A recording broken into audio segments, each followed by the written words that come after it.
안녕하세요. 오랜 시간 함께 해온 나의 벗, 저는 김영석입니다.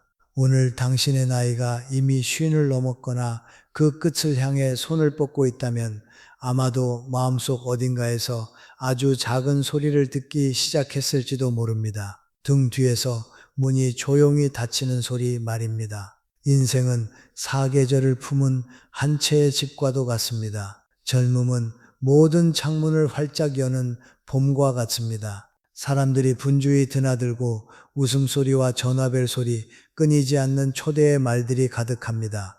그러나 가을이 찾아옵니다. 그리고 어느덧 나이를 넘기게 되면 우리는 문득 그 집의 창문이 하나둘 닫히기 시작했음을 깨닫게 됩니다. 자녀들은 각자의 가정을 꾸립니다.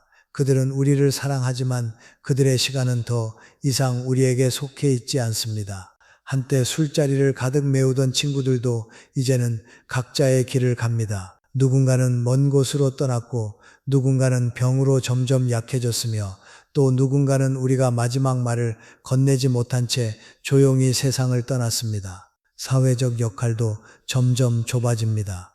중요한 결정에 더 이상 우리의 의견이 필요하지 않을 때가 옵니다. 전화벨은 덜 울리고 모임은 점점 뜸해집니다. 그것은 우리가 가치가 없어졌기 때문이 아닙니다. 다만 삶의 흐름이 자연스럽게 바뀌었기 때문입니다. 많은 사람들은 나이를 넘긴 뒤 병보다도 오히려 다른 것을 더 두려워합니다. 집안에 길게 이어지는 침묵입니다. 세상이 서서히 물러가고 익숙한 소리들이 멀어지며 직함과 자리, 분주함이 더 이상 우리를 감싸지 않을 때 그때 남는 것은 누구일까요? 돈이 아닙니다. 성취도 아닙니다. 겉으로 맺어진 관계도 아닙니다. 한 사람, 아주 구체적인 한 사람이 있습니다. 단 한 사람, 그 사람을 잃어버린다면 당신의 노년은 단지 말소리가 사라지는 것이 아니라 당신이 한때 충만한 삶을 살았다는 확인마저 사라지고 말 것입니다. 그리고 그것이 오늘 제가 당신과 함께 깊이 생각해 보고 싶은 이야기입니다. 끝까지 조용히 귀 기울여 주시기 바랍니다.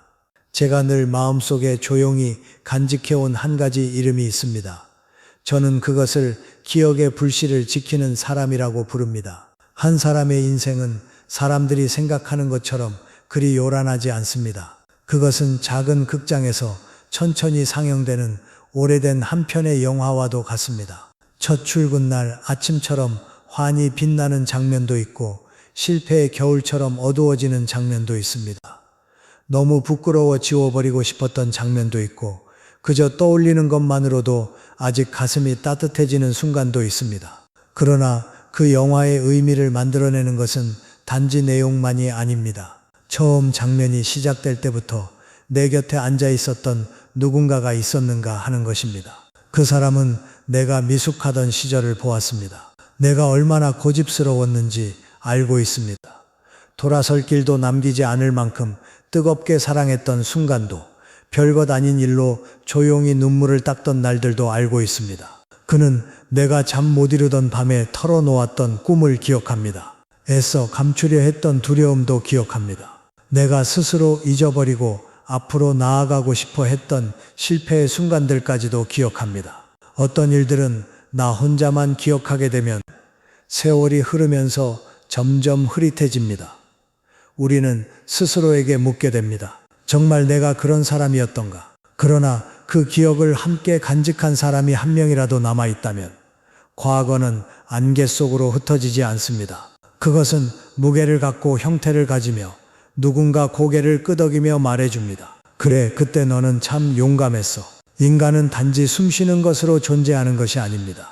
우리는 누군가에게 기억될 때 존재합니다. 정확히 온전히 아름답지 않은 부분까지도 포함하여 기억될 때 비로소 존재합니다. 어느 날 당신의 젊은 모습을 다시 꺼내어 말해줄 사람이 더 이상 없다면, 당신이 한때 무모했고 눈부셨다는 사실을 아는 이가 없다면 당신은 과연 스스로가 한때 다채로운 삶을 살았다고 온전히 믿을 수 있을까요?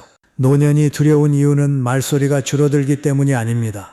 마음을 비워지게 만드는 것은 내 이야기를 처음부터 끝까지 이해하는 사람이 더 이상 없다는 사실입니다. 그러니 더 멀리 생각하기 전에 잠시 멈추어 스스로에게 물어봐야 할지도 모릅니다. 누가 내 세월을 그들의 가슴 속에 간직하고 있는지, 그리고 나는 그들의 세월을 다정하게 간직하고 있는지 저는 일찍이 말한 적이 있습니다.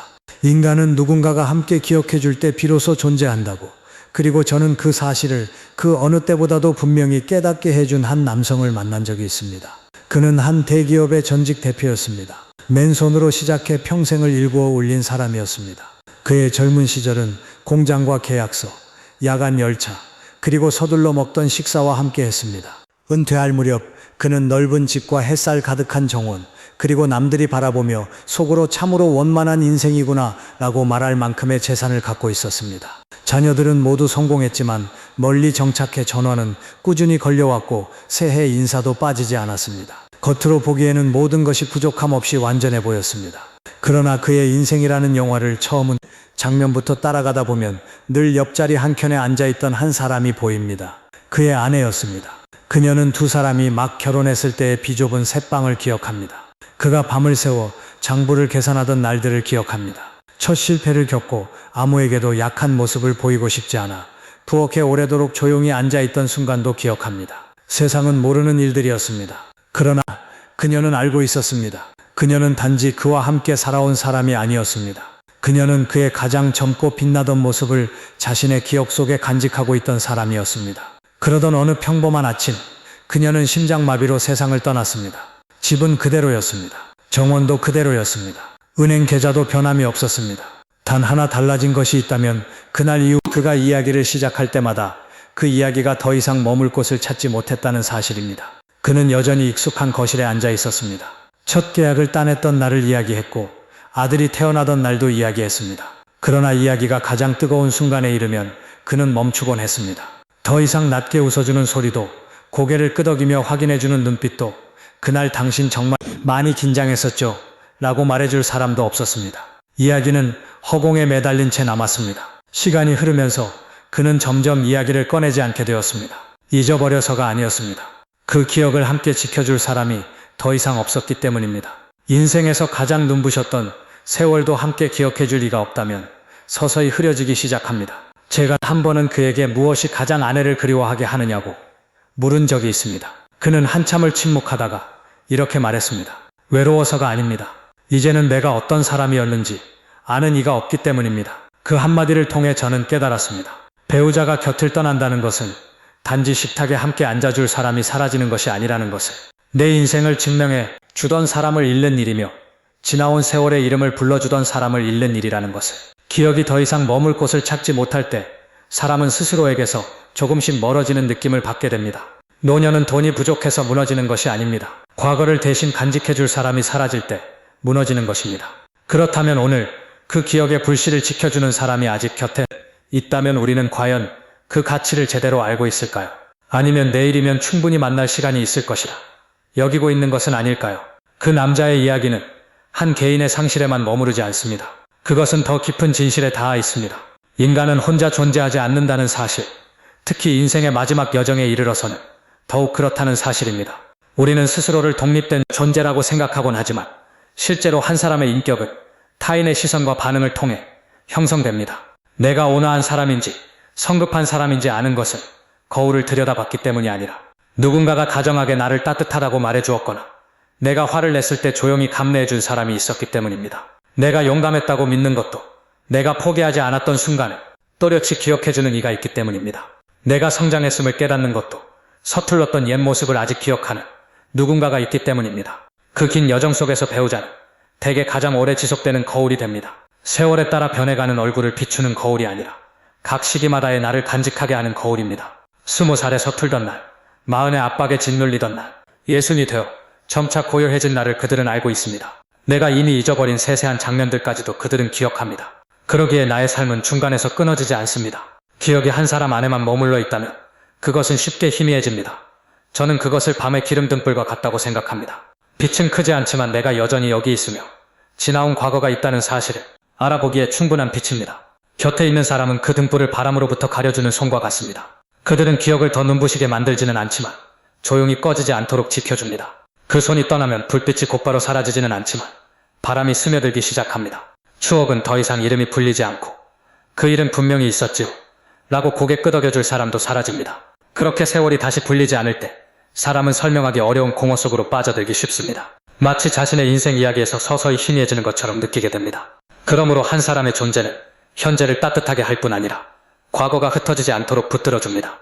오늘 그 사람이 아직 곁에 앉아있고 우리가 지나온 시간을 여전히 기억해주고 있다면 중요한 것은 그가 우리를 위해 얼마나 많은 일을 해주는가가 아니라 우리가 그가 조용히 우리의 삶을 또렷한 형태로 지켜주고 있음을 알아보고 있는가 하는 일일지도 모릅니다. 제가 수많은 이야기를 나눈 뒤에도 가장 오래 마음에 남는 것은 거대한 사건이 아닙니다. 갑작스러운 사고도 아니고 너무 빠르게 찾아온 병도 아닙니다. 오히려 아주 사소한 것들입니다. 너무 작아서 쉽게 지나치지만 날마다 반복되며 두 사람 사이의 끈을 조용히 약하게 만드는 것들입니다. 그것은 내려놓지 못한 작은 자존심일 수도 있습니다. 무심코 던져놓고는 잊어버린 한마디일 수도 있습니다. 해마다 이어져 온 침묵의 습관일 수도 있습니다.